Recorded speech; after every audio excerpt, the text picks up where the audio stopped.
Olá pessoal, sejam muito bem-vindos à nossa playlist de conteúdos gratuitos aqui no YouTube. No Direção Concursos, nossa missão é democratizar o acesso à educação de qualidade, ajudando concurseiros de todo o Brasil a se prepararem para alcançar seus sonhos através da carreira pública. Nosso compromisso é oferecer conteúdos completos, acessíveis e que realmente façam a diferença na sua jornada de estudos. Nessa playlist, você encontrará uma seleção de vídeos essenciais para a sua preparação. Vamos abordar conteúdos fundamentais, com explicações didáticas, práticas, diretas, sempre com foco em otimizar seus estudos para o concurso que você deseja. Esse conteúdo foi preparado para garantir que você tenha as ferramentas necessárias para seguir firme rumo à sua aprovação.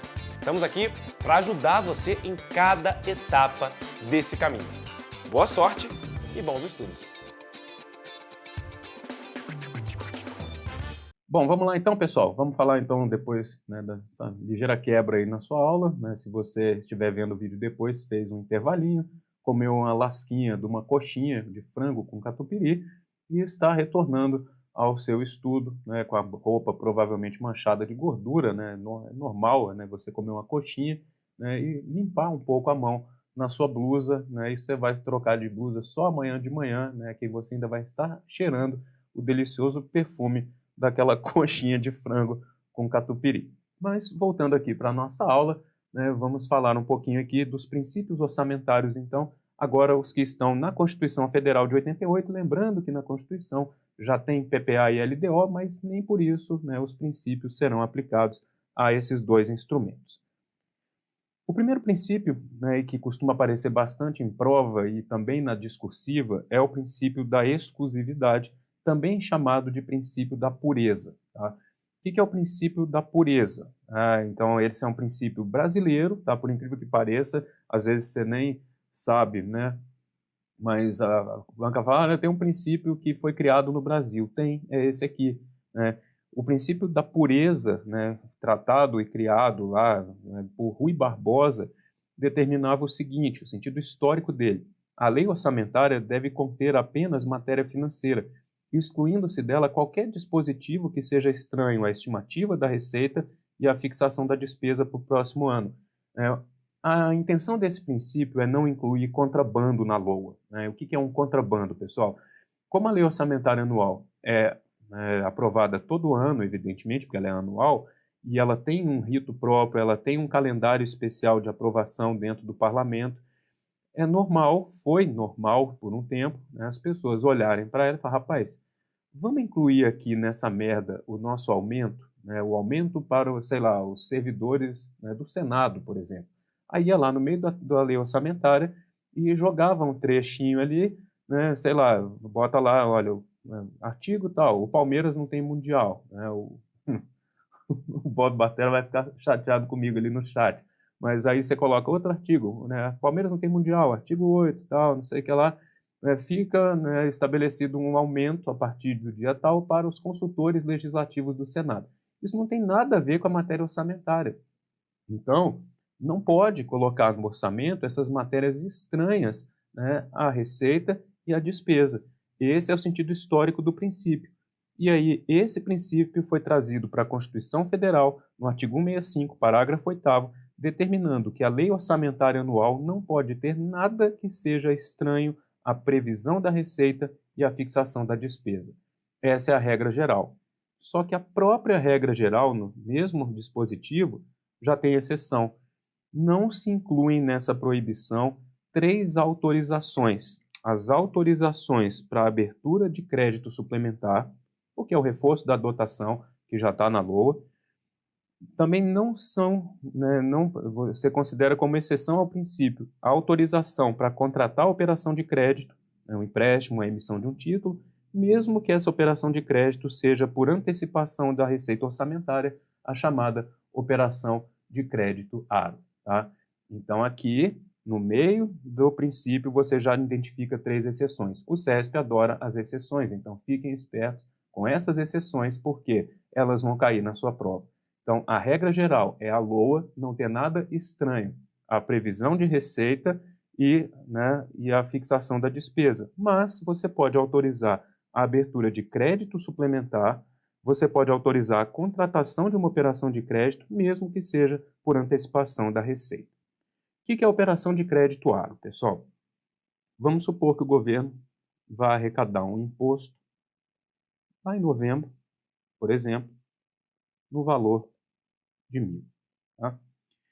Só que o governo está com insuficiência de caixa, sei lá, no mês de fevereiro, tá? Por conta ou da pandemia ou por conta do carnaval, né? Na CNTP seria o carnaval, né? O governo quer ir ao carnaval. Então, precisa antecipar essa receita. Isso acontece na nossa casa também, né? Às vezes você quer antecipar o seu 13º, quer antecipar a sua restituição do imposto de renda, então você vai até o banco e fala, querido banco, eu vou receber um dinheiro lá na frente, né, do meu 13º, lá em dezembro. Você não pode antecipar essa merda para mim, não? Eu estou precisando beber esse dinheiro agora, para me arrepender depois, mas eu queria agora que você fizesse essa antecipação dessa receita orçamentária. O problema da antecipação da receita orçamentária é o nome que deram para ela, porque algum idiota batizou ela de operação de crédito aro. Aí todo mundo confunde a operação de crédito aro, por antecipação da receita, com as outras operações de crédito, que não tem nada a ver com ela, que são empréstimos, que são financiamentos, que são, né, a emissão de títulos, que são receitas orçamentárias de capital. Mas a antecipação da receita orçamentária, você vai receber aqui, por exemplo, 800, essa antecipação é uma receita extra-orçamentária. A gente fala um pouquinho disso na nossa aula inicial. É uma receita extra-orçamentária porque ela não pertence ao governo. É um valor que pertence ao banco, que vai transitar temporariamente pelos cofres públicos para lá na frente, na hora que receber o imposto, você pagar o banco, por exemplo. Tá? Então aqui, nesse caso, é uma receita extra-orçamentária. Por quê? Porque na lei orçamentária anual, e esse detalhe é importante, já tinha a previsão do imposto de 1.000. A receita é prevista, não é autorizada. Então, a previsão ela pode se confirmar ou não. Então, aqui você pode, nesse caso, né, do imposto de 1.000, pode receber mais ou pode receber menos. Então, perceba que a receita da aro, esse 800, é uma receita extra-orçamentária porque ele corresponde à antecipação desse imposto. Esse imposto é que é a receita orçamentária que está na LOA. Se eu contabilizasse, vamos supor que eu colocasse aqui aro de 800, qual que seria o erro? Eu estaria contando 2 vezes isso aqui, e isso está errado. Eu não posso contabilizar 2 vezes, porque a aro é a antecipação do 1.000, é o 1.000 recebido antes. Então, a antecipação da receita orçamentária, né, desse caso do imposto, é uma receita extra-orçamentária, ok? Esse é o primeiro ponto. Segundo ponto importante, a exceção diz o seguinte, que no texto da LOA, a lei orçamentária ela tem um texto e tem tabelas auxiliares, no texto da LOA eu vou botar lá um artigo, não lembro agora se é o artigo 4º, sei lá, o artigo 7, por exemplo, fica autorizada a antecipação das receitas orçamentárias tais, tais e tais. É isso que está dizendo na Constituição, que eu posso autorizar no texto da LOA a antecipação da receita orçamentária. As pessoas fazem uma confusão imensa com isso aqui. Não estou dizendo que é fácil, mas não ache que a aro é uma receita orçamentária, tá? Por conta da exceção. Presta atenção de novo, não pode incluir nada estranho, a previsão da receita e a fixação da despesa. Claro que isso é um princípio orçamentário, essa receita só pode ser orçamentária e essa despesa só pode ser orçamentária. Mas eu posso autorizar no texto da LOA a abertura de crédito suplementar para reforçar algumas dotações e posso autorizar a contratação de operação de crédito, mesmo que seja por antecipação de receita orçamentária. Não está dizendo que a aro é uma receita orçamentária, está dizendo que eu posso autorizar a minha antecipação das receitas orçamentárias no texto da LOA. E, obviamente, uma vez que eu tenha essa autorização no texto da LOA e eu faço essa antecipação, esse ingresso aqui dos 800 vai ser contabilizado como receita extra-orçamentária. Mas eu autorizei isso no texto da lei, ok? O objetivo do princípio da exclusividade ou da pureza né, ele tem como objetivo disciplinar a votação do orçamento no legislativo, né, no poder legislativo, de modo a impedir que este poder se utilize do processo legislativo mais célere, né, e sujeito a prazos fatais, como mecanismo de aprovação de matérias diversas às questões financeiras, sem que haja uma análise mais detalhada ou discussão acerca da proposição. Rui Barbosa chamava isso de caudas orçamentárias ou rabilongos. Na prática, é um contrabando que você vai entubar lá, entubar não é uma palavra muito boa em tempos de pandemia, né, mas que você vai inserir, né, lá na lei orçamentária, né. Então você fez a lei orçamentária anual com receitas e com despesas, né, e tem o texto dela, e no texto da LOA você está lá no meio colocando alguma coisa que não tem nada a ver com o assunto, né. Você coloca lá, por exemplo, o Flamengo é decacampeão brasileiro. Não, não pode colocar isso na lei, não tem nada a ver com a lei orçamentária anual. Aqui você só pode tratar de receitas e de despesas, tá? Então, o objetivo principal desse princípio, e isso pode ser questionado numa questão discursiva sobre ele, é evitar a ocorrência das caudas orçamentárias, beleza? Bom, então a lei orçamentária anual, ela estima as receitas e fixa as despesas para um período de 1 ano, ok? Então, importante isso aí para a sua prova. Além disso, você tem que saber que a lei orçamentária anual, ela tem um texto, lei, sei lá, das quantas, que estima as receitas e fixa as despesas para o exercício financeiro, né, de 2021. Além do texto da lei, vai ter um monte de tabela, né? Para quem nunca abriu a LOA, né? Faça isso hoje, antes de dormir, você vai ficar muito contente.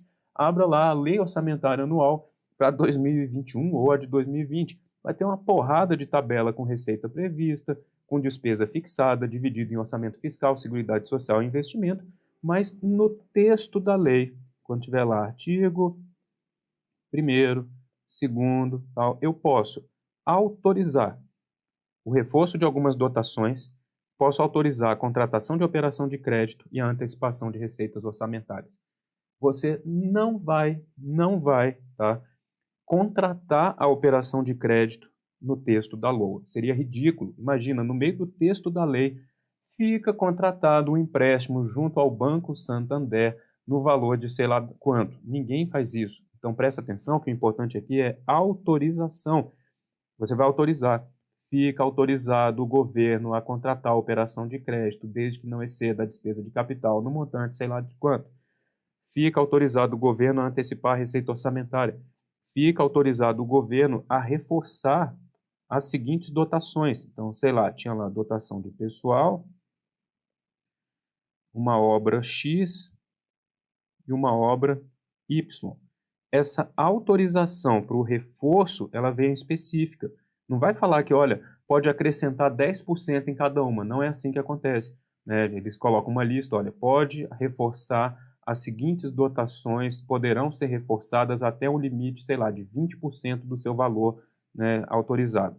Essa obra aqui e essa outra. Então, eles vão apontar lá, ó, essa aqui e essa podem ser reforçadas em até 20%. É essa a autorização que vem no texto da lei, tá? Então, são as 3 exceções ao princípio da exclusividade. Autorização para crédito suplementar, né, para sua abertura, para contratação de operação de crédito e para contratação de operação de crédito ARO, que é a antecipação da receita orçamentária, ok? Questão de prova. O princípio da exclusividade foi proposto com a finalidade de impedir que a lei orçamentária, em razão da natural celeridade da sua tramitação no Legislativo, fosse utilizada como mecanismo de aprovação de matérias diversas às questões financeiras. Perfeito. O princípio da exclusividade, ele impede a existência de caudas orçamentárias de contrabando, né, porque você vai encher de lixo, né, a sua lei orçamentária anual para tentar aprovar logo, aproveitando o bonde passando. Não pode fazer isso. Só pode tratar de receita e de despesa. Não se inclui na proibição 3 autorizações. Quais são? Para abertura de crédito suplementar, para contratação de operação de crédito e para antecipação de receitas orçamentárias. Beleza? Bom, o outro princípio, né, que, na verdade, não está escrito em lugar nenhum da Constituição, tá? É importante que isso seja dito, mas alguns autores enxergam o princípio do equilíbrio na regra de ouro, tá? Esse princípio, na verdade, ele foi muito reforçado na Lei de Responsabilidade Fiscal, né? Inclusive é uma das atribuições da LDO, regulamentar o equilíbrio entre receitas e despesas, artigo 4º da Lei de Responsabilidade Fiscal, mas por esse princípio do equilíbrio orçamentário, o montante da despesa autorizada em cada exercício financeiro não poderá ser superior ao total de receitas estimadas para o mesmo período. Presta atenção nesta merda, tá? Se você está em coma, né? Eu também não gosto de fazer essa piada em tempos de pandemia, né? Mas se você não está prestando tanta atenção assim na aula, acorde, por favor, e presta atenção nisso aqui. Esse princípio jamais, né, jamais estabeleceu que receita tem que ser igual à despesa. Ele estabelece que a despesa autorizada não pode ser superior ao total das receitas estimadas, ok? Alguns autores, né, enxergam esse princípio nesse artigo 3º, que diz que a lei de orçamento compreenderá todas as receitas, inclusive as operações de crédito autorizadas em lei. Sendo bastante honesto com vocês, eu nunca enxerguei a porra do princípio do equilíbrio nesse artigo 3º, tá? Mas, enfim, deve ter algum autor que realmente olha para isso e fala, rapaz, estou vendo aqui, né, o cara vai na cartomante lá, joga uns búzios para o alto, cai tudo para baixo, vê um baralho de um tarô lá e fala, olha, eu estou vendo aqui o princípio do equilíbrio, tá? Mas eu não enxergo de verdade, mas tem autor que diz que ele está aqui nesse artigo 3º. Importante para a sua prova é entender que o princípio do equilíbrio no Brasil ele tem um caráter meramente formal, porque do ponto de vista econômico não há equilíbrio, porque o equilíbrio, em tese, ele é alcançado por meio das operações de crédito. Tá?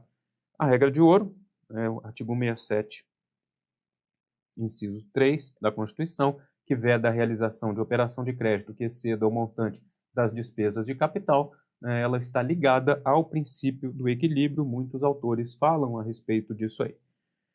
Vamos ver o seguinte. Primeiro ponto, tá? Você tem uma peça orçamentária de 1.000 de receita e 1.000 de despesa. Tá?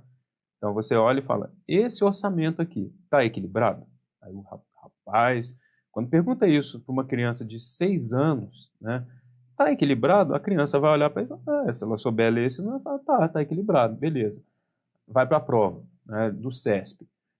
Segundo o STF, esse orçamento está equilibrado. Aí o rapaz fudeu tudo aqui, né? Não sei, de repente deve ter alguma regra aqui, né, que não tem nada a ver com isso, mas enfim, essa peça orçamentária em que receitas previstas têm o mesmo montante da despesa fixada, essa peça orçamentária está sim equilibrada. Segundo ponto. Você vem aqui, coloca agora 1.200, tá? A despesa fixada é maior do que a receita prevista. Esse orçamento não está equilibrado. Por quê? A gente está vendo claramente que a despesa está, né, maior do que a receita, ok? O que todo mundo erra, vem agora. Essa peça orçamentária está ou não equilibrada? 1.000 de receita e 900 de despesa. Sim. Por mais que os números não sejam iguais, essa peça orçamentária está equilibrada, porque o princípio do equilíbrio, como eu comentei com vocês, nunca estabeleceu que a receita tem que ser igual à despesa. Ele determina o quê? Que a despesa fixada não pode ser maior do que a receita prevista. Então, essa peça orçamentária, por incrível que pareça, está sim em equilíbrio. Não erre isso na sua prova. Segundo ponto. Você tem uma peça orçamentária com 1.000 de receita, 1.000 de despesa. Vamos botar aqui despesa corrente. Capital, vou botar aqui um gasto de pessoal. Um valor de, sei lá, 600. Vamos botar a despesa de capital, um investimento, uma obra no valor de 400. Tá? Aí você vem aqui, receitas correntes, tributárias, impostos no valor de 800. Tá? Então, suponha que essa seja a peça orçamentária. Tá? Você tem impostos, né, que vão garantir a arrecadação, teoricamente, de 800, mas perceba que não está sendo suficiente para dar conta das despesas que você tem, porque você tem 1.000 de despesa, ok? Então, o que você faz? Para manter o equilíbrio formal, você vem aqui na despesa de capital e coloca uma operação de crédito de 200. Ô, rapaz, o orçamento agora está equilibrado. Então, quem pega a lei orçamentária anual do Brasil e não entende porra nenhuma de orçamento, pega aquilo ali e fala, olha, realmente, né, o orçamento está equilibrado, tem receitas, né, no mesmo montante da despesa. Errado, do ponto de vista formal está equilibrado, mas do ponto de vista econômico não. Por quê? O Brasil adota, né, não vou dizer que é certo ou errado, mas a Lei 4.320, na minha concepção, fez uma cagada ao estabelecer que a operação de crédito é uma receita de capital, é uma receita orçamentária. Não deveria ser assim. A classificação antiga de Aliomar Baleeiro, por exemplo, chamaria isso apenas de ingresso de recurso no caixa. Tá? Então, movimentação de caixa. Mas no Brasil, a operação de crédito é receita também, é receita orçamentária de capital. Então, há uma ficção, é uma peça, né, orçamentária, mas que do ponto de vista econômico não está sendo equilibrada. Se você não consegue enxergar isso dessa forma, pensa na sua casa. Tá?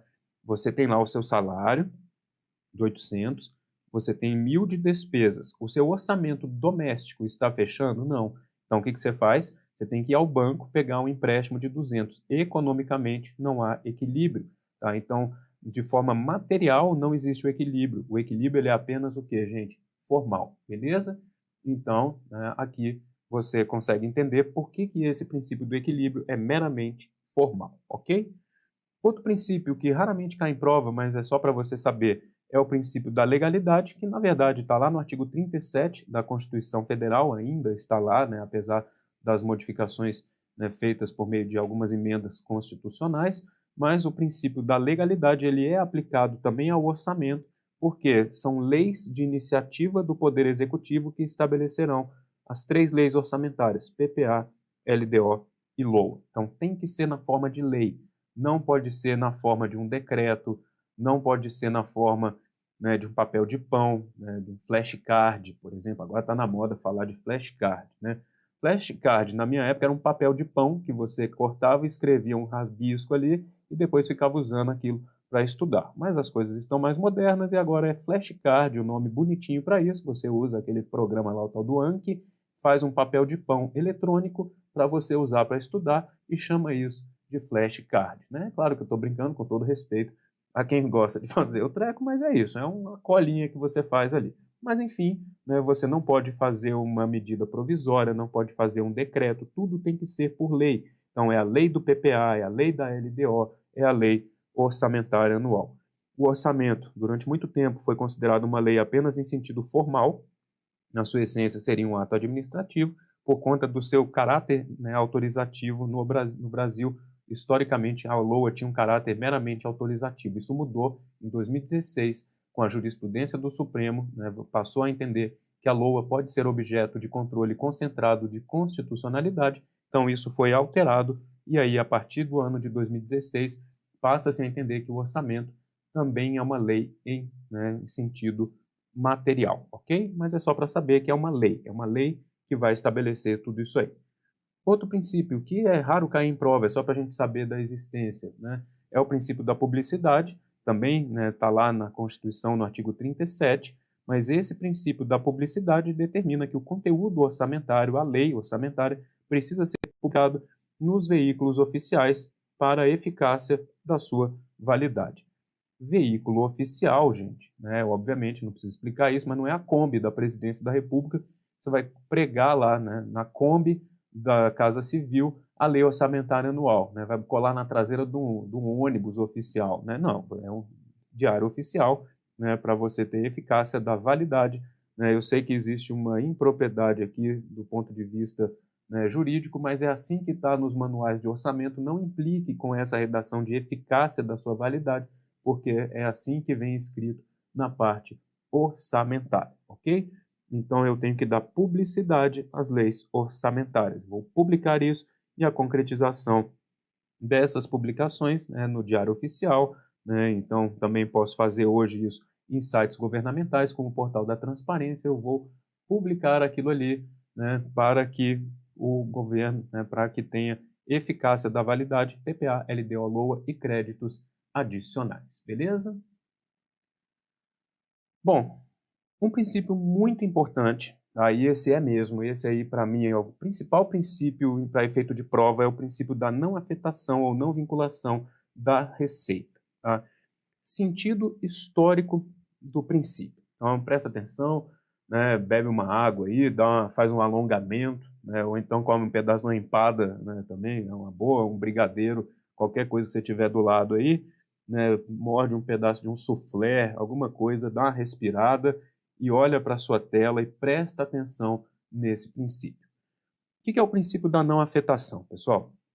Ele se opõe à vinculação de receitas. Né? O que é uma vinculação de receita? É você pegar uma receita, por exemplo, né, de aluguel, seu barriga, né, vai pegar a receita de aluguel na sua casa, por exemplo, você aluga o seu, né, você tem um imóvel e você aluga ele para alguém e você diz que essa despesa vai ser utilizada na compra de torresmo. Tá? Então você vai lá e fala, olha, eu vou vincular aquela receita de aluguel com despesas mensais que eu tenho com torresmo. Eu sou um assinante, né, de um açougue de torresmo e aí você vai fazer, né, essa assinatura mensal e vai só poder gastar o dinheiro do aluguel que você recebe, os R$ 100, com torresmo. Você acabou de vincular aquela receita àquela despesa. Você percebe que quanto mais você vincula receitas a despesas, você atrapalha aí muito a gestão do recurso? Porque se alguém chegar para você e falar, rapaz, vamos tomar uma branquinha e jogar um bilhar ali embaixo?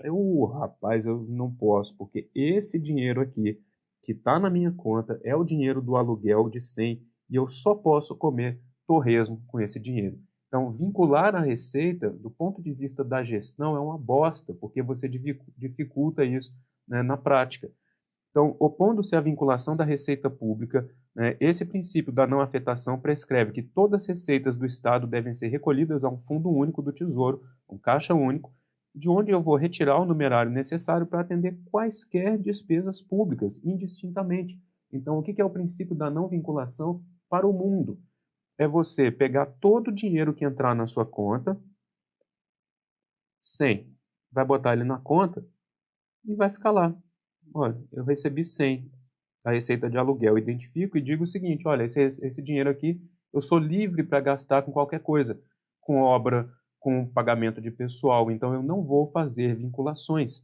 Para esse princípio aqui, nenhuma parcela da receita geral poderá ser reservada ou comprometida para atender a certos e determinados gastos.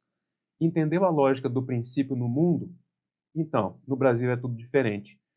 Aqui no Brasil, a lógica não foi essa. Aqui no Brasil, na hora que foram fazer a Constituição, resolveram restringir a aplicação do princípio da não afetação só para um tipo de receita, que é a receita de impostos.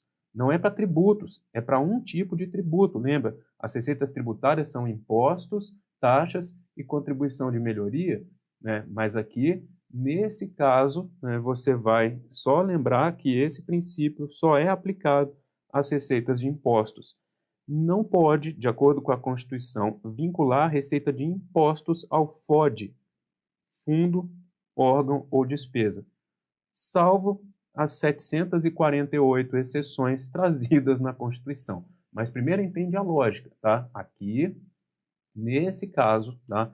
Você tem uma vedação à vinculação da receita de impostos a fundo, órgão ou despesa. Tá? Então, são só os impostos que estão, em tese, desvinculados. Qual a lógica, gente? Se tu largar essa merda na mão do gestor brasileiro, né, tá tudo lascado. Então, qual é a vinculação mais comum? Saúde, ensino. Tá? Então, na hora que você, no Brasil, estabelece um limite mínimo de aplicação na Constituição de recurso de saúde, né, de recurso para ensino, artigo 212, artigo 214 da Constituição, esses mínimos são constitucionais, são necessários, sim, porque se não fizer isso, o cara rouba tudo e outra coisa. Então, pelo menos ele vai roubar na saúde, vai roubar na educação, mas pelo menos vai gastar alguma coisa, né? Então, eu estou brincando, né, de um jeito sério, porque infelizmente é isso que acontece. Mas né, existe uma discussão, né, teórica muito forte em torno disso aqui. Será que a gente não deveria desvincular as receitas das despesas indistintamente, como preconiza esse princípio, então, para o Brasil, a vedação é de vinculação só das receitas de impostos ao FOD, Fundo, Órgão ou Despesa. O que é um fundo, pessoal? Fundo de Amparo ao Trabalhador. Então, Fundo de Amparo ao Trabalhador. Você vincula a receita, por exemplo, do PIS e COFINS, não é CONFINS. CONFINS é um aeroporto lá em Minas, né, que a última vez que eu fui, o Brasil tomou 7-1 da Alemanha, eu não quero mais voltar lá. Mas, enfim, você vai vincular a receita do PIS e do COFINS ao Fundo de Amparo ao Trabalhador. Vai ter um fundo dizendo que você está prendendo essa despesa, por exemplo, a um pagamento do abono, né, sei lá, para as contas do empregado, do seguro-desemprego, né, seguro-desemprego. Então, você vinculou receitas e despesas. Não pode vincular receita de imposto. Essa aqui pode? Pode, porque é uma receita de contribuição. Então, eu não posso vincular o quê?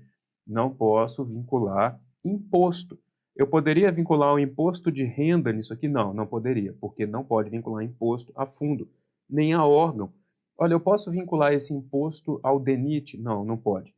Eu posso vincular esse imposto a uma despesa com torresmo? Infelizmente, não pode. Não existe ainda o programa Meu Torresmo, Minha Vida, então você não pode vincular a receita do imposto de renda, né, infelizmente, ao programa Meu Torresmo, Minha Vida. Deveria poder, deveria estar na Constituição isso, inclusive, mas não pode vincular imposto a fundo, órgão ou despesa, ok? Então, a primeira pegadinha da prova. A banca vai dizer que, de acordo com o princípio da não afetação, não pode vincular receitas de tributos a fundo, órgão ou despesa. Errado, porque tributos é um termo genérico que se refere a imposto, taxa, contribuição de melhoria, empréstimo compulsório, as outras contribuições sociais. Então, aqui não é tributos, é imposto, tá? É só um tipo de receita. Não pode vincular a fundo, órgão ou despesa. E aí vem a maravilha, tá? Por que esse princípio é muito cobrado em prova, gente? Porque ele tem 400.000 exceções, tá?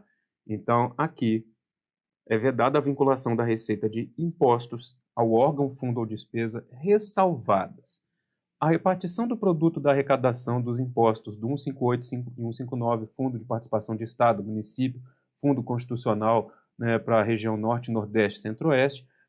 Então, eu posso, nesses casos, na repartição desses produtos, então eu posso vincular, por exemplo, o imposto de renda e o IPI ao fundo de, né, participação do Estado. Pode fazer isso? Pode, está vinculada, porque é uma das exceções da Constituição. Posso destinar recurso de imposto para ação e serviço público de saúde. Então, essa vinculação pode vincular imposto à saúde, pode vincular imposto a ensino, tá? Cuidado, só um detalhe idiota, não é educação, é ensino que está escrito aqui, né? Para a realização de atividades da administração tributária. Então, vai fazer uma prova para um órgão fazendário, né? Uma secretaria de fazenda, fica esperto com essa. Eu posso vincular imposto na realização de atividade da administração tributária e, né, respectivamente, também com os recursos lá do 198, 212 e 37, né, da Constituição. Prestação de garantia na operação de crédito aro. Então, quando eu faço a garantia, eu vou dar como garantia o próprio imposto. Eu posso vincular o imposto na garantia da operação de crédito aro. Tá? Novidade trazida nesta semana. Tá? Emenda Constitucional número 109 de 2021. Então, não mudou porra nenhuma do que já tinha, mas é só para a gente saber que é uma redação nova, né? Então, novidade para vocês. Esse parágrafo 4º ele já existia, dizia, né, a mesma coisa, só mudaram um trechinho aí.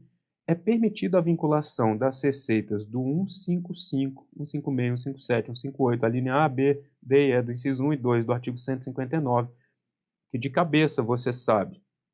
Claro, né, não precisaria ter botado isso aqui, porque você automaticamente já saberia. Quando ele fala do 155, né, são os impostos estaduais, ITCMD, causa mortes ou doação, ICMS, IPVA, 156, impostos municipais, IPTU, ITBI, ISS, 157, parcela, né, do imposto de renda para servidor que é estadual. O imposto de renda é um imposto, né, uma receita da União, mas o recurso que fica com o Estado, né, 20% do imposto residual, que não existe. Né, aqui no 158, parcela do imposto de renda para o servidor municipal, pertence ao município. Metade do ITR, que é um imposto federal, fica também com o município. assim como metade do IPVA e 25% do ICMS são repartidos, pertencem aos municípios. O resto ali, né, 49% do imposto de renda são destinados ali para o FPE e FPM, 10% do IPI para estados e DF. Né? Traduzindo, eu posso vincular essas receitas aqui que pertencem a estados e ou municípios, ou DF também, eu posso vincular se eu tiver débito com a União ou para prestar garantia e contra-garantia para a União. Tá? Traduzindo, gente, o estado do Rio Grande do Sul está devendo, né, quer pegar um empréstimo e tem que dar uma contra-garantia ao governo federal, porque ele é o garantidor daquele recurso. O estado do Rio Grande do Sul pode vincular as suas receitas, por exemplo, os repasses do fundo de participação. Ele fala, olha, em vez de eu te dar a contra-garantia, faz o seguinte, prende aí, se for o caso, se eu ficar te devendo, você usa, né, um percentual, uma parte do fundo de participação. Você não me repassa esse valor. Pode fazer isso? Pode.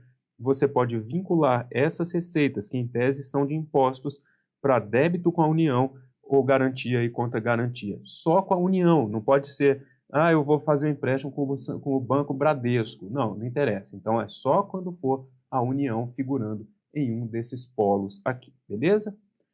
Vamos lá, então. Exceções do princípio da não vinculação que só se aplica a impostos. Quais são?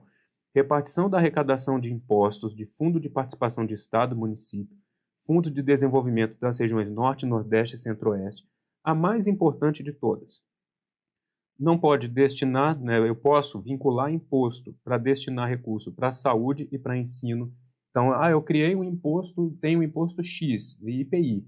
Não pode vincular imposto ao FOD, Fundo, Órgão ou Despesa. Mas se for uma despesa para uma despesa na área de saúde, pode. Em tempos de pandemia, isso passa a ser importante, porque você pode vincular um imposto a um gasto na área de saúde, o que, em tese, seria vedado pela Constituição. Você também pode vincular imposto para realizar a atividade da administração tributária, para oferecer garantia na operação de crédito aro, e no caso de prestação de garantia ou contra-garantia com a União, ou para pagar débito com a União, você pode vincular os impostos, ok? Um detalhezinho importante para vocês, a emenda constitucional, né, de número 109, que era a PEC 186, né, só para vocês saberem, né, eu devo estar com um delay já ali, eu estou vendo essa merda aqui, mas eu vou ficar mexendo a boca, a voz sai depois, paciência, você vai entender a lógica, tá?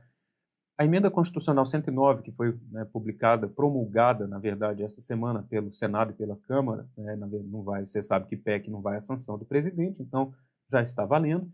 Essa emenda constitucional, né, na origem, né, a PEC emergencial, ela tinha um monte de regra, né, a versão original dela tinha previsão para reduzir jornada de trabalho de servidor, reduzir salário em até 25%. Eu fiz algumas notas técnicas, alguns estudos no Senado a respeito dela.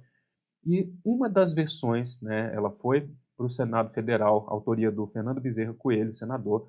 O senador Eovisto Guimarães, que não é meu parente, né, infelizmente, porque ele é bilionário, né, tô brincando, deixa ele lá com o dinheiro dele, estou muito feliz com a minha família, mas, enfim, o senador Eovisto Guimarães, que era o relator, né, tratou dela na CCJ, ela foi totalmente modificada em tempos de pandemia, não vou dizer que foi desvirtuada, mas foi bastante alterada, mudou a relatoria, né, foi para o senador Márcio Bittar, e em uma das versões, que não é a que foi aprovada, tá, que isso fique bem claro, tinha uma possibilidade, eles colocaram no substitutivo o novo artigo 166, o novo inciso 4º, esse artigo que a gente acabou de ver, ele passaria a ter a seguinte redação: é vedada a vinculação das receitas públicas, né, a fundo, órgão ou despesa.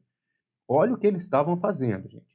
Eles iam colocar na Constituição Federal uma regra dizendo que as receitas públicas, as receitas orçamentárias, todas elas seriam desvinculadas. Nessa mesma lógica, eles estavam acabando com os mínimos constitucionais de saúde e de ensino. Tá? Então, tinha regras na PEC, ia detonar o Fundeb, e aí foi todo mundo contra isso. Eu não sei se isso é bom ou ruim, tá? O pessoal até perguntou ali, né, no chat a minha opinião. Historicamente, mundialmente falando, é bom que as receitas sejam desvinculadas. Mas, sinceramente, no Brasil, se você não tiver um mínimo constitucional, eu sei que torna a gestão um pouco complicada, né? Eu até no começo não achei ruim a ideia, mas depois eu comecei né, a ter reunião com um monte de gente, um monte de senador, um monte de... né, o Brasil tem uma tradição municipalista, então, conversando com os senadores que já foram prefeitos, né, o senador Nelsinho Trade já foi prefeito de Campo Grande, e aí quando eles começam a contar a realidade municipal, é muito complicado você não ter um mínimo constitucional para garantir aquele gasto. Tá? Então, tiraram isso da PEC, chegaram a ventilar a possibilidade de colocar, então, vamos vedar a vinculação das receitas de tributos, tá? E aí, na última versão, tiraram isso tudo e, se você olhar a PEC, esse dispositivo não foi modificado. Tá? Então, quando você olha para ele, fala, pô, não tem, por que ele está falando isso e não mudou? Mas é só para contar a história para vocês, permanece, então, a versão original que está lá. Não pode vincular receita de imposto, só de imposto, a fundo, órgão ou despesa, ok? Salvo essas exceções aí. Algumas pessoas, na minha opinião, humilde opinião, essas pessoas estão extremamente equivocadas, mas algumas pessoas, eu acho importante mostrar isso aqui para vocês, tem alguns dispositivos da Constituição, por exemplo, esse artigo 204, determina o seguinte: é facultado a Estados e DF vincular programa de apoio à inclusão e promoção social até 0,5% da sua receita tributária líquida, vedada a aplicação desses recursos para pagar pessoal, serviço da dívida e qualquer despesa corrente não vinculada aos investimentos e ações. Tá? Traduzindo aqui, gente, esse dispositivo não tem nada a ver com o princípio da não vinculação, porque no Brasil o princípio da não vinculação se refere somente ao quê? Aos impostos. Então presta atenção nesse detalhe. Esse dispositivo ele existe, ele fala em quê? Que os estados e o DF, não tem município aqui nem União, mas estados e Distrito Federal podem vincular uma parcela, né, 0,5% ali, da sua receita tributária líquida para programa de apoio à inclusão e promoção social. É obrigado a fazer isso? Não, mas se quiser pode pegar o bolo todo das receitas tributárias líquidas, lembrando que os impostos não podem ser vinculados, né, então tem que observar essa regra também, mas da receita tributária líquida, é algo mais amplo, pode fazer essa vinculação. Mesma ideia para o artigo 216, parágrafo 6º, que determina que estados e DF podem vincular a um fundo estadual de fomento à cultura, né, aquele percentual ali, da receita tributária líquida. De novo, né, para programa e projeto cultural. Na minha visão, isso não é exceção ao princípio da não vinculação, porque você está vinculando a receita tributária, que normalmente já é vinculada às taxas, às contribuições, né, isso já é vinculado à contribuição social, né, por exemplo, é vinculado à saúde, à previdência, à assistência social, isso já era vinculado, mas eu estou pegando um percentual daquilo ali, aquilo que não for eventualmente vinculado, e estou colocando essa vinculação. Estados e DF também podem vincular uma parcela da receita orçamentária, é da porra toda, tá? É de tudo, para entidades públicas de fomento ao ensino e à pesquisa científica e tecnológica. E aqui ele fala em receita orçamentária. Então, de novo, eu não entendo que isso aqui corresponda à exceção ao princípio da não vinculação, porque esses casos se referem a receitas, né, que não são impostos, é algo bem mais genérico. A receita de imposto é aquela que né, tem relação, portanto, com o princípio da não vinculação, ok? Resumindo, gente, no Brasil você tem regras para vincular receitas e despesas, tem receita corrente, tem receita de capital. Dentro das receitas correntes tem as tributárias, impostos, taxas e contribuição de melhoria, mas o princípio da não vinculação ele se aplica apenas aos impostos. A banca vai dizer que no Brasil não pode vincular receitas tributárias a fundos, órgãos, a fundo, órgão ou despesa. Errado, é só a receita de imposto, beleza? Questão de prova. O princípio da não afetação, que é a mesma coisa da não vinculação, da receita veda a vinculação da receita de impostos, taxas e contribuições a despesas, fundos e órgãos. Você se emociona no imposto. Falou, rapaz, eu lembro de um flash disso aqui. Mas está errado, porque não tem nada a ver com taxa e contribuição. O princípio da não afetação, a aplicação dele é restrita aos impostos. Você não pode falar em taxa, não pode falar em contribuição. Essas receitas são, por sua natureza, vinculadas. Então, perceba, gente, que no Brasil, o que vai acontecer? Tá? Você tem impostos, por exemplo, e contribuições sociais. Os impostos, em tese, porque tem exceções, mas em tese os impostos têm destinação livre. O que quer dizer isso? O gestor público ele fica livre para aplicar isso, por exemplo, para pagamento de pessoal, para fazer uma obra, né? Então lembra que o imposto ele não pode ser vinculado, tá? Então é errado dizer lá, né, o seu fulano, o seu Sebastião, que bateu o carro num buraco, fala lá, olha, eu pago imposto nesta merda, né? O governo não está tapando buraco, né? O governo não deveria estar usando o dinheiro do imposto para tapar buraco, porque a receita de imposto ela é desvinculada. Agora, uma receita de contribuição, como a contribuição social, a destinação dela é vinculada. O quê? Com saúde, com previdência social e com assistência social. O que começou a acontecer no Brasil? Tá? Vamos lá, vamos entender a lógica do nosso querido país, né? A União começa a perceber o seguinte, que as receitas de impostos elas têm que ser repartidas com o fundo de participação de Estado, fundo de participação de município. Tá? Então aqui, com a bosta aqui que eu escrevi, peraí, vamos fingir que a minha letra é bonita, fundo de participação de Estado, né, o imposto de renda e IPI, fundo de participação de município. Então, toda vez que a União institui um imposto, né, ela tem que repartir o bolo com os amiguinhos, com os estados e com os municípios. Ao perceber isso, a União começou a instituir contribuições sociais. Hoje, o montante de contribuição, todo mundo pensa que o maior valor que a União arrecada é com imposto, com receita tributária, né, com as receitas de impostos. Não, é errado. O maior montante que a União arrecada é com as contribuições sociais, por exemplo. Qual é o problema das contribuições em geral? Elas são vinculadas. E aí o governo passou a ter uma necessidade de desvincular essas receitas, principalmente a União. Então, apesar do princípio, há um elevado nível de vinculação da arrecadação tributária no Brasil. Taxas, por exemplo, contribuições são naturalmente destinadas a certas despesas, são vinculadas. Os mesmos impostos que têm o princípio da não vinculação, a gente sabe que para saúde, para ensino, né, para garantia na operação de crédito aro, tudo aquilo, né, tem também um excesso de vinculação para os impostos por conta da própria exceção, das exceções trazidas na Constituição. O artigo 8º da LRF, no seu parágrafo único, determina que os recursos que são legalmente, ou seja, são vinculados por lei a uma finalidade específica, serão utilizados exclusivamente para atender o objeto da sua vinculação, mesmo que isso aconteça em outro exercício financeiro. Então, quando no passado o governo federal instituiu a CPMF, que era uma contribuição, né, na movimentação financeira, destinava o recurso para a área de saúde, mesmo que não arrecadasse aquilo naquele ano, teria que manter a vinculação, então aquela receita ficava presa eternamente. E é daí que vem a desvinculação das receitas da União, chamada de DRU. Tá? Então, a desvinculação das receitas na União, ela surge em 94, lá no ADCT, no artigo 76 do ADCT da Constituição, e periodicamente isso é prorrogado por meio de uma PEC, né, que vai lá e reedita, para tentar desamarrar um pouco as receitas tributárias, né, das suas aplicações obrigatórias.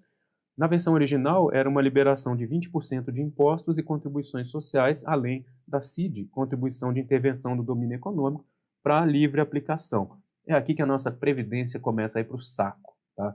Por quê, gente? Lembra que você tem a contribuição social? É para a saúde, para a previdência e assistência social, esse recurso é preso. A partir do momento em que você desvincula 20% desse montante para outras aplicações, você começa a cavar um buraco, desde 94. Mas a culpa é do servidor público, que é um filho da puta, que é um folgado, que não faz nada. Não é disso aqui, tá? Não é dos outros, não, que é isso, né, de fraude na Previdência. É o servidor, que é um sanguessuga, né, que não faz porra nenhuma e que ainda se aposenta. Né? Mas, enfim, a DRU, quando desvincula uma parte dessas receitas, começa a desvirtuar a aplicação desses recursos. E aí? No meio de uma crise na Previdência, né, o que você pensaria? Não, vamos fazer ao contrário, vamos tirar um pouquinho a DRU. Não, vem a emenda constitucional 93 de 2016 e aumenta a porra do percentual para 30%. Então isso até 31/12 de 2023, não mais 20%, mas 30% da arrecadação das contribuições sociais, né, sem prejuízo da parte do regime geral de previdência, CID e taxas, né, na União, isso passa a ser liberado, desvinculado. E aí o Brasil, com a sua tradicional, com a tradição municipalista, aproveitaram e fizeram o seguinte: rapaz, vamos aproveitar e vamos estender essa desvinculação para estados, DF e municípios. Vamos ter uma novidade em 2016. Eu lembro que eu trabalhei nisso aí, junto do senador Dalírio, ou Dalírio Bebe, acho que era ele, lá de Santa Catarina, tá? Ele era o suplente do Luiz Henrique, que infelizmente, né, faleceu, mas acho que era isso. Ele tinha sido prefeito de Blumenau, sei lá, eu não me lembro direito, mas ele conversou muito comigo na época, né, perguntando se podia fazer isso. Eu falei: olha, senador, assim, eu acho uma merda, mas pode, né? Vamos fazer aqui. Redigimos uma PEC, nem sempre você concorda, né, com a posição do senador, mas você acaba, né, dando um jeito tecnicamente, aquilo vai para o plenário, mas enfim, né, passou a ser desvinculada também de fundo, órgão e despesa 30% das receitas de impostos, taxas e multas no âmbito dos municípios e dos estados. Então, DRU, desvinculação das receitas da União, até 2023, 30% das contribuições sociais, CID e taxas, né, exceção a contribuição social do salário e educação e as contribuições sociais destinadas ao custeio da Seguridade Social, pelo menos, né, colocaram essa regra um pouquinho depois, mas não pode, né, desamarrar as receitas de contribuição social para o custeio da, né, Seguridade Social, principalmente da parte previdenciária. Para estados e para municípios, também 30%, só que agora de impostos, taxas e multas, né, as exceções: saúde e educação, repetindo a regra constitucional, né, contribuição previdenciária e assistência à saúde de servidores, transferências obrigatórias e voluntárias entre os entes da federação, receitas que pertencem aos municípios por conta das transferências, né, um pedaço do IPVA, um pedaço do ICMS, fundos instituídos, né, por órgãos ali, fundos instituídos pelo Tribunal de Contas do município, no caso de São Paulo e Rio de Janeiro, tá? Mas enfim, é só uma tabelinha aí para você saber que existe a desvinculação das receitas, né, da União e de estados e municípios. Bom, existe um princípio chamado de princípio da proibição do estorno, né, que ele está dentro da nossa Constituição, nesse artigo 167, no inciso 6, e esse artigo veda a transposição, o remanejamento e a transferência de recursos de uma categoria de programação para outra ou de um órgão para o outro, sem prévia autorização legislativa. Aí você vai pensar: olha, então não pode fazer transposição, remanejamento e transferência, seja lá o que for isso? Pode, desde que exista o quê? Autorização legislativa prévia. Transposição, remanejamento e transferência, um termo grosseiro, seria alterar a classificação da despesa que veio originalmente na Lei Orçamentária Anual. Seria alterar a classificação dela. Por exemplo, em vez de destinar um recurso para uma obra de estrada, eu vou destinar isso para saúde, né? Eu posso mudar essa classificação no meio do caminho? Posso, desde que eu faça isso por meio de lei. Então, em tese, não pode fazer transposição, nem remanejamento, nem a transferência de recursos de uma categoria de programação para outra ou de um órgão para o outro, sem prévia autorização legislativa, ok? É um princípio doutrinário, tá? E esse princípio ele é chamado de proibição do estorno, porque na Constituição de 67, no seu artigo 64, era vedado na lei orçamentária, lembra que na época só tinha LOA, ou na sua execução, o estorno de verbas. Era só isso. Olha, não pode fazer o estorno de verbas, seja lá o que for isso. E aí, não podia fazer o estorno das verbas, e aí, na Constituição de 88, trouxeram esse dispositivo, mudaram um pouquinho, em vez de chamar isso de estorno de verbas, passaram a dizer o quê? Não pode fazer transposição, remanejamento e transferência, tá? De uma categoria de programação para outra ou de um órgão para o outro, sem que exista a prévia autorização legislativa. Lembra que na outra Constituição não podia de jeito nenhum, agora pode, por meio de lei. O que é categoria de programação, gente? Vamos estudar ainda nas aulas de despesa. Mas é classificação por função, função e subfunção, a classificação por estrutura programática, programa, projeto, atividade, operação especial, categoria econômica, corrente, capital. Então, o que ele está dizendo? Não pode trocar a porra da classificação ou mudar a classificação de um órgão para o outro sem que exista lei. É isso. Tá? Não pode fazer transposição, remanejamento, nem transferência. Como não existe a nova lei de finanças públicas até hoje, esse conceito de transposição, remanejamento e transferência acabou ficando, né, um conceito feito pela doutrina. Então, como, né, deveria estar na lei e não está, a gente tem que recorrer a alguns livros, J. Teixeira Machado Júnior e Heraldo da Costa Reis, no livro A Lei 4.320 comentada e a LRF. Para eles, transposição ocorre quando você troca o programa de trabalho. Olha, eu posso trocar essa despesa do programa Bolsa Família para o Minha Casa Minha Vida? Posso, desde que eu faça uma lei autorizando essa troca entre esses valores. Então, quando eu faço a mudança de um programa para o outro, o nome é transposição. Tá? O que resolvi, de alguma forma, mudar a minha prioridade. O que é o remanejamento? É de um órgão para o outro, só que tem um detalhe importante. Não pode ser, né, simplesmente pegar o dinheiro do Ministério da Saúde e mandar para o Ministério, e mudar a classificação daquela dotação para o Ministério, sei lá, da Pesca. Não é isso. No caso de extinção de um órgão, por exemplo, quando mudou do governo, né, da Dilma, quando teve o impeachment, entrou Michel Temer, a CGU deixou de ser um órgão ali independente, pendurado, em tese, na presidência da República e passou a ser um ministério. Ministério da Transparência, Fiscalização e Controle. Eu lembro que na época gerou um problemaço esse nome, porque ficava M-Tráfico, Transparência, Fiscalização e Controle, e aí mudaram de novo e ficou o Ministério, sei lá do que, da CGU, e a CGU virou um ministério. Naquele ano, a LOA tinha uma dotação, receitas e despesas, para a CGU, para a Controladoria Geral da União. Estava lá, para a CGU tinha uma dotação.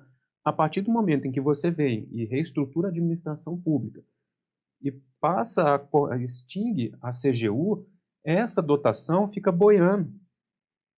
Fica lá, olha, aquele dinheiro está voando. Então, o que você tem que fazer? Na lei que provavelmente cria um novo ministério, você faz o remanejamento daquele recurso. É sempre no âmbito de uma organização, mas tem que ter necessariamente a extinção de um órgão, ok? E a transferência é mudar a categoria econômica. Por exemplo, corrente para capital, você faz essa troca, o nome é transferência. Lembrem-se, transposição, PO, programa. Nossa, que absurdo, o professor escreve programa, problema, tá? Eu não estou dizendo aqui para você escrever errado na prova, mas é para decorar o quê? Que quando é de um programa para o outro, né, programa para o outro, é transposição, né, para o outro patamar. Então, quando é a transposição, é trocar de um programa de governo para o outro. Tá? É só para lembrar disso, é claro que você não vai falar isso jamais, né, mas é só para tentar decorar isso aqui e não errar na prova. Trocou de um programa para o outro, é transposição o nome, ok? Para outro autor, Lino Martins da Silva, só para vocês saberem, né, ele tem a mesma lógica, a transposição é um movimento de recurso entre projeto e atividade, tá, de um programa de governo ou programas diferentes, mesmo que seja numa mesma unidade. Ele não entra no mérito do remanejamento e fala que a transferência é mudar, por exemplo, o elemento da despesa, é mudar uma categoria econômica para outra, enfim, é trocar, por exemplo, corrente para capital. Vamos entender isso aqui. A maioria das pessoas tem uma dificuldade imensa de entender a lógica da transposição, remanejamento e transferência e acaba confundindo isso com a descentralização de crédito, com a dotação, provisão e o destaque. Então, vamos explicar isso aqui com calma. Você tem a lei orçamentária anual. Então, vem lá uma despesa, por exemplo, de investimentos com 12 milhões. Tá? Então, está lá a despesa, investimentos, tá? Com 12 milhões. É claro que a gente faz isso didaticamente para você entender, por exemplo, que essa é uma despesa de capital, GND 4, 12 milhões. No orçamento de verdade, a LOA, não vem dessa forma. Vem lá uma dotação classificada, é por isso que você vai aprender as classificações da despesa em outra aula, mas vem lá, por exemplo, que essa é uma despesa de 12 milhões que vai ser feita. Né? Você vai olhar a classificação institucional, que vai dizer que é o órgão 39 mil, que é o Ministério da Infraestrutura, que vai ser uma unidade orçamentária daquele órgão, que é o DENIT, o Departamento Nacional, né, lá de Infraestrutura de Transporte, alguma coisa do tipo, eu não lembro o significado, mas é o DENIT, vai lá a UO 39252. Vem a função 26, que é transporte, a classificação funcional, função 26, subfunção 728, transporte rodoviário. Vem um programa 3006, transporte terrestre e trânsito, e vem uma ação, por exemplo, 7x e 6, obra de adequação de trecho rodoviário Porto Alegre a Novo Hamburgo, na BR-116. Tá? Para quem conhece o assunto, quando essa ação começa, por exemplo, com 7, né, esse 7zinho aqui, do 7, bom que está vermelho ali, mas 7x e 6, esse primeiro dígito sendo 1, 3, 5 e 7, é um projeto, é algo limitado no tempo, então é uma obra, óbvio, né, obra de adequação. Você não precisa saber disso, mas a BR que começa com 116, por exemplo, é de norte para o sul, sul-norte, né? Então, tem lá, é evidente, não precisa saber isso, mas as BR 0 alguma coisa são radiais, é de Brasília para algum lugar. Aqui tem 116, por exemplo, é sentido sul-norte. Aqui começa com 2, leste-oeste. A 3 é diagonal. Quando é 4, é para ligar uma BR na outra. Não precisa saber isso, mas você sabe que essa classificação já está carimbada. Esse recurso é para uma obra, é o grupo de natureza GND 4, é uma despesa de capital com investimento, e vem tudo ali, né, colocado, né, com essa classificação. O que vai acontecer, gente? Esse crédito orçamentário, essa autorização para fazer essa obra inteirinha aqui, nesse valor, na dotação de 12 milhões, num primeiro momento, o sistema CIOP é feito lá na SOF, né? A SOF vai cuidar de toda a aprovação. No primeiro dia que está lá, a SOF vai descentralizar esse crédito para quem? Para o Ministério da Infraestrutura. Então, quando a SOF faz uma descentralização externa para o Ministério da Infraestrutura, essa descentralização de crédito é chamada de destaque. Pronto, chegou lá aquela dotação de 12 milhões. Aí alguém lá no Ministério da Infraestrutura, está lá o Tarcísio, né, meu amigo, trabalhou comigo na CGU, entrou comigo, né, no mesmo concurso da Câmara, né, hoje ministro muito competente da infraestrutura, está lá o Tarcísio olhando para isso, né, falou, rapaz, agora temos 12 milhões aqui. Mas não sou eu que vou fazer, eu que sou o Ministério da Infraestrutura, vou fazer um destaque para o DENIT. Se esse recurso fosse ser descentralizado, esse crédito fosse ser descentralizado dentro do próprio Ministério, o nome seria provisão. Mas é para um outro órgão, é para o DENIT, que é uma autarquia, é um destaque. Perceba que em toda essa movimentação do crédito, essas classificações aqui não foram alteradas. Né? Então, continua lá carimbado que desde o começo era o DENIT, era o Ministério da Infraestrutura, esse crédito veio sendo descentralizado por vários órgãos, mas não mudou a porra da classificação.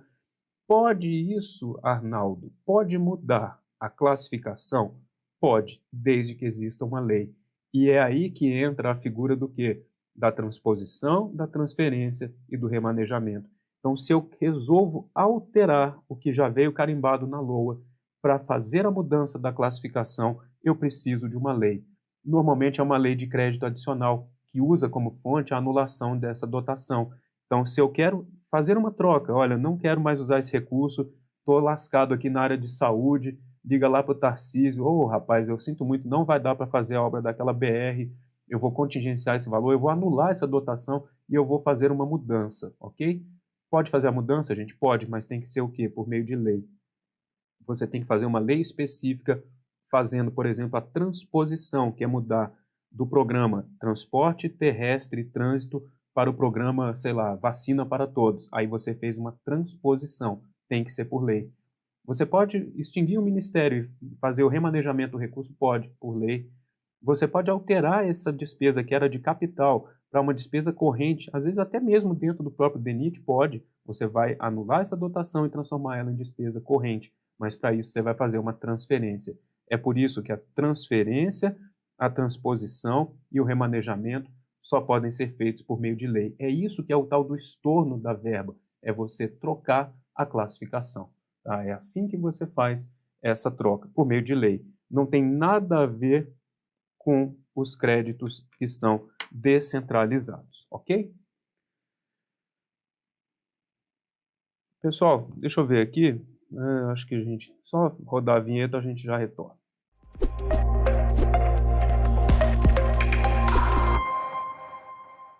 Parabéns, concurseiro, por chegar até aqui. Essa jornada que começamos juntos foi só o início da sua preparação. Ao longo dessa playlist, você terá acesso a conteúdos gratuitos e de altíssima qualidade, com o compromisso de te ajudar a dar os primeiros passos rumo à aprovação no seu concurso. Se você deseja se aprofundar ainda mais nos seus estudos e levar sua preparação para o próximo nível, temos cursos completos que cobrem mais de 300 concursos públicos, todos eles organizados com os melhores professores do mercado. Na nossa plataforma do aluno, você terá acesso a materiais exclusivos, aulas aprofundadas, questões comentadas, revisões, resumos e todo o suporte de uma equipe de professores altamente capacitada. Estamos prontos para te guiar até a sua aprovação. Clica no link da descrição para conhecer todos os benefícios e recursos do nosso curso completo e continue essa jornada rumo à aprovação com direção. Vamos seguir firmes até você conquistar a vaga dos sonhos.